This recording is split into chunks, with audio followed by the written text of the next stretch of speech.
Hello എല്ലാവർക്കും ജ്യോതിസ് കിച്ചണിലേക്ക് സ്വാഗതം. ഇന്ന് ഒരു സ്നാക്കിൻ്റെ റെസിപ്പിയാണ് കേട്ടോ. നമുക്ക് വെജിറ്റബിൾ സമൂസയാണ് ഉണ്ടാക്കണം. അപ്പോൾ ഇതെങ്ങനെയാണ് നല്ല ടേസ്റ്റി ആയിട്ട് വീട്ടിലുണ്ടാക്കാൻ നമുക്കൊന്ന് നോക്കാം. ആദ്യം തന്നെ ഒരു പാൻ വെച്ച് നമുക്ക് മസാല ഉണ്ടാക്കാം കേട്ടോ. അപ്പോൾ അതിനായിട്ട് പാൻ വെച്ചിട്ട് വെളിച്ചെണ്ണ ഒഴിച്ച് കൊടുത്തിട്ടുണ്ട്. ഓയിൽ വേണമെങ്കിലും എടുക്കാം കേട്ടോ. ഇനി ആ വെളിച്ചെണ്ണയിൽ ഇഞ്ചിയും വെളുത്തുള്ളിയും പച്ചമുളകും കൂടി അരച്ചിട്ട് അതൊന്ന് വഴറ്റിയെടുക്കുന്നുണ്ട്. ഒരു 8 വെളുത്തുള്ളിയും ഒരു കഷ്ണം ഇഞ്ചിയും ഒരു പച്ചമുളകാണ് ഞാൻ ഇട്ടിരിക്കുന്നത്. കുട്ടികൾക്കൊന്ന് എരിവ് അത്രയ്ക്ക് പറ്റില്ല കേട്ടോ. അപ്പോൾ അതുകൊണ്ട് അങ്ങനെ ഇട്ടിട്ട് നമുക്ക് നല്ലോണം ഒന്ന് വഴണ്ട് വരുന്ന സമയത്ത് അതിലേക്ക് 2 ചെറിയ സവോളയാണ് ഇട്ട് കൊടുത്തിരിക്കുന്നത്. വലിയ സവോളയാണെങ്കിൽ ഒരെണ്ണം എടുത്താലും മതി കേട്ടോ. ഇനി അതൊന്ന് ഒന്ന് വരട്ടെ. കുറച്ച് കറിവേപ്പില ഇട്ട് കൊടുത്തിട്ടുണ്ട് കേട്ടോ. അപ്പോൾ പച്ചമുളകായിട്ടാണ് ഇടണമെന്നുണ്ടെങ്കിൽ നമുക്ക് ഉള്ളി ഇടുമ്പോൾ തന്നെ പച്ചമുളക് ഇട്ട് കൊടുക്കാം. ഞാൻ എന്താണെന്ന് വെച്ചിട്ടുണ്ടെങ്കിൽ കുട്ടികൾക്ക് ഇങ്ങനെ കഴിക്കുന്ന സമയത്ത് അത് ബുദ്ധിമുട്ടാണ്. അപ്പോൾ അതുകൊണ്ടാണ് പച്ചമുളക്. പക്ഷേ പച്ചമുളക് ഇല്ലെങ്കിൽ അതിൻ്റെ ഒരു ടേസ്റ്റ് മാറും കേട്ടോ. അപ്പോൾ അതുകൊണ്ടാണ് പച്ചമുളക് അരച്ച് ചേർത്തത്. ഇനി നമുക്ക് ഉള്ളിയൊക്കെ ഒന്ന് വഴണ്ട് വരുന്ന സമയത്ത് അതിലേക്ക് മഞ്ഞൾപ്പൊടി, മുളക് പൊടി, ഗരം മസാലപ്പൊടി ഇട്ട് കൊടുത്തിട്ടുണ്ട്. വേറെ പൊടികളൊന്നും നമ്മൾ ചേർക്കണില്ല കേട്ടോ.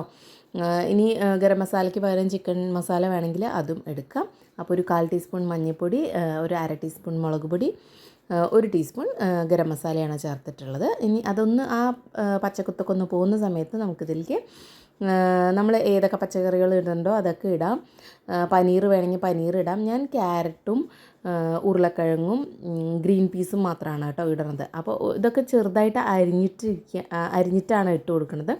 സാധാരണ നമ്മൾ കട്ട്ലറ്റിനൊക്കെ ഉരുളക്കിഴങ്ങ് വേവിക്കുകയാണ് ചെയ്യുക. പക്ഷേ ഇത് അരിഞ്ഞിടുകയാണ് കേട്ടോ ചെയ്തിട്ടുള്ളത്. അപ്പോഴാണ് നമുക്കിങ്ങനെ നമ്മൾ വാങ്ങിയിട്ട് കഴിക്കുന്ന ആ ഒരു കട്ട്ലറ്റിൻ്റെ ഒരു ടേസ്റ്റ് കിട്ടുക. ചിലപ്പോഴൊക്കെ വാങ്ങുമ്പോൾ അത്രയ്ക്കും ഇങ്ങോട്ട് വേവാത്ത രീതിയിലാണ് കിട്ടുക. പക്ഷെ ഇത് വേവിച്ചിട്ട് തന്നെ എടുക്കണം. പക്ഷെ നല്ലോണം ഇങ്ങനെ ഉടഞ്ഞു പോകരുത് കേട്ടോ. അപ്പോൾ ആ ഒരു രീതിയിലാണ് എടുക്കണം. അപ്പോൾ ക്യാരറ്റും ഉരുളക്കിഴങ്ങ് ഇട്ട് കൊടുത്തിട്ടുണ്ട്. അത് നമുക്ക് എത്രയാണോ വേണ്ടത് അതനുസരിച്ച് ഇട്ട് കൊടുക്കുക. അത് നല്ലോണം ഒന്ന് മിക്സ് ചെയ്ത് കഴിഞ്ഞിട്ട് അതിലേക്ക് കുറച്ച് അതായത് വേവാൻ ആവശ്യമായിട്ടുള്ള വെള്ളം ഒഴിച്ച് കൊടുത്തിട്ടുണ്ട്. ഞാനൊരു 1/4 ഗ്ലാസ് വെള്ളം ഒഴിച്ച് കൊടുത്തിട്ടുണ്ട്. ഇനി നമുക്കിത് നല്ലോണം മിക്സ് ചെയ്തിട്ട് അടച്ച് വെച്ചിട്ട് വേവിക്കുക കേട്ടോ. ഇടയ്ക്കൊന്ന് നോക്കുക, എന്നിട്ട് ഇളക്കി കൊടുക്കുക. അതേപോലെ തന്നെ നമുക്ക് മസാലയൊക്കെ കുറവുണ്ടെന്ന് തോന്നുകയാണെങ്കിൽ ഇട്ട് കൊടുക്കാം. അതുപോലെ തന്നെ വേവിച്ചിട്ടുള്ള ഗ്രീൻ പീസാണ്, അത് ചേർത്ത് കൊടുക്കുന്നുണ്ട് കേട്ടോ. അതും കൂടി ചേർത്ത് കൊടുത്തിട്ട് നല്ലോണം മിക്സ് അത് വെള്ളം വറ്റണതിന് തൊട്ട് മുമ്പ് ചേർക്കുന്നുണ്ട്. കാരണം അതിലേക്കൊക്കെ ഉപ്പ് പിടിക്കണമല്ലോ. അപ്പോൾ ഉപ്പ് നമ്മൾ ചേർത്തിട്ടുണ്ട് കേട്ടോ. അത് ഞാൻ പറയാനായിട്ട് വിട്ടു എന്ന് തോന്നുന്നു. അപ്പോൾ മസാലപ്പൊടികളൊക്കെ ഇടുന്ന സമയത്ത് നമുക്ക് ഉപ്പും ചേർത്ത് കൊടുക്കാം കേട്ടോ. അപ്പോൾ നമ്മൾ എന്താ പറയുക, അത് ഉപ്പൊക്കെ പിടിക്കാനായിട്ട് നമ്മൾ കുറച്ച് മുമ്പ് തന്നെ ഗ്രീൻ പീസ് ഇട്ട് കൊടുത്തിട്ടുണ്ട്. അപ്പോൾ ഇത് കണ്ടോ, അങ്ങനെ ഉലർന്ന് വരുന്ന ആ ഒരു പാകത്തിന് നമുക്ക് തീ ഓഫ് ചെയ്ത് കൊടുക്കുക. ഇപ്പോൾ നമ്മുടെ മസാലയൊക്കെ റെഡി ആയിട്ടുണ്ട്. ഇനി ഇത് നല്ലോണം ചൂടാറിയതിന് ശേഷം നമുക്ക് ഉണ്ടാക്കാനായിട്ട് എടുക്കാം കേട്ടോ. സമൂസ ഷീറ്റിൽ നിറയ്ക്കാം.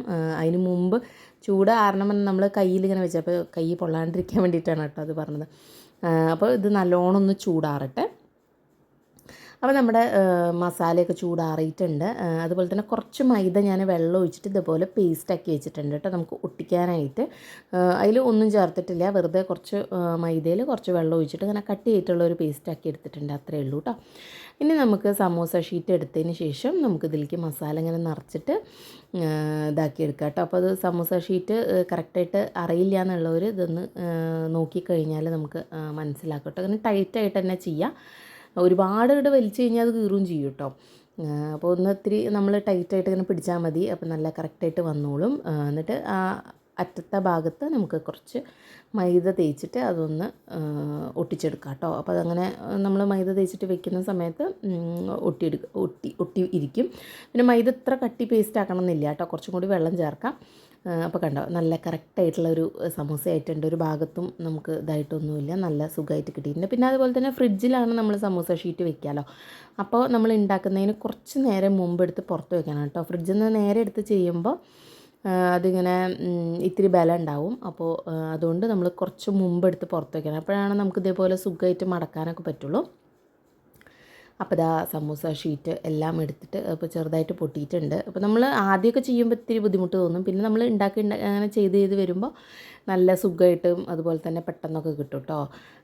അപ്പോൾ ഇനി അങ്ങനെ പൊട്ടിയിട്ടുണ്ടെന്നുണ്ടെങ്കിൽ ആ ഭാഗത്തൊന്ന് ഇത്തിരി മൈദ പേസ്റ്റാക്കിയിട്ട് ഒന്നിങ്ങനെ പ്രസ് ചെയ്ത് കൊടുത്താൽ മതി. അപ്പോൾ അത് കറക്റ്റായിട്ട് ഇരുന്നോളൂ കേട്ടോ. ഇനി നമുക്ക് എല്ലാ സമൂസയും ഇതുപോലെ ആക്കിയെടുക്കാം.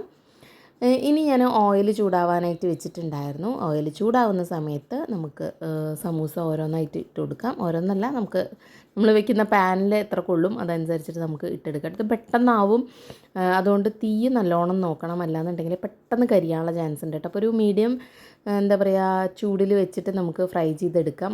ഒരുവിധം ആവുന്ന സമയത്ത് തിരിച്ച് മറിച്ച് വിട്ടിട്ട് നമുക്ക് ഫ്രൈ ചെയ്തെടുക്കാം കേട്ടോ. അപ്പോൾ ഇങ്ങനെ പൊട്ടിയിട്ടുണ്ട്, അങ്ങനെയൊക്കെ ഉണ്ടെന്നുണ്ടെങ്കിൽ അവിടെ മൈദ വേണമെന്നുണ്ടെങ്കിൽ വെക്കാം, ഉള്ളിലേക്ക് എണ്ണ കയറാതിരിക്കാനായിട്ട്.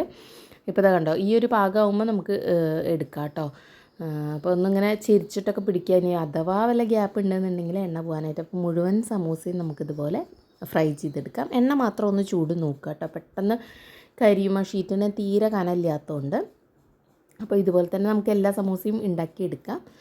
അപ്പോൾ സമൂസയൊക്കെ റെഡി ആയിട്ടുണ്ട്. ഇപ്പോഴും നല്ല ചൂടുണ്ട് കേട്ടോ, നല്ല ക്രിസ്പിയാണ്. ചൂടോടെ കഴിക്കാനാണ് കുറച്ചും കൂടി ടേസ്റ്റ്. തണുത്താലും കുഴപ്പമൊന്നുമില്ല. ആ ക്രിസ്പി ആയിട്ട് കിട്ടണമെങ്കിൽ നമ്മൾ ചൂടോടെ കഴിക്കണം കേട്ടോ. കണ്ടോ, അകത്തൊക്കെ നല്ല ചൂടുള്ള കാരണമാണ് ശരിക്കും എന്താവാത്തത്. അപ്പോൾ ഇതുപോലെ നമുക്ക് നല്ല ടേസ്റ്റായിട്ടുള്ള സമൂസ വീട്ടിലുണ്ടാക്കിയെടുക്കുക. എനിക്കൊക്കെ സമൂസ ഭയങ്കര ഇഷ്ടമാണ്. അപ്പോൾ അതുപോലെ സമൂസ ഇഷ്ടമുള്ളവരുണ്ടെന്നുണ്ടെങ്കിൽ വീട്ടിലുണ്ടാക്കി നോക്കുക, അതൊരു പ്രത്യേക ടേസ്റ്റ് തന്നെയാണ് കേട്ടോ. അപ്പോൾ എന്തായാലും എല്ലാവരും ഒന്ന് ട്രൈ ചെയ്ത് നോക്കുക, കുട്ടികൾക്കൊക്കെ ഉണ്ടാക്കി കൊടുക്കുക. അപ്പോൾ പുതിയ നല്ല വീഡിയോ ഒക്കെ ആയിട്ട് വീണ്ടും വരാം. അതുവരേക്കും ബൈ ബൈ.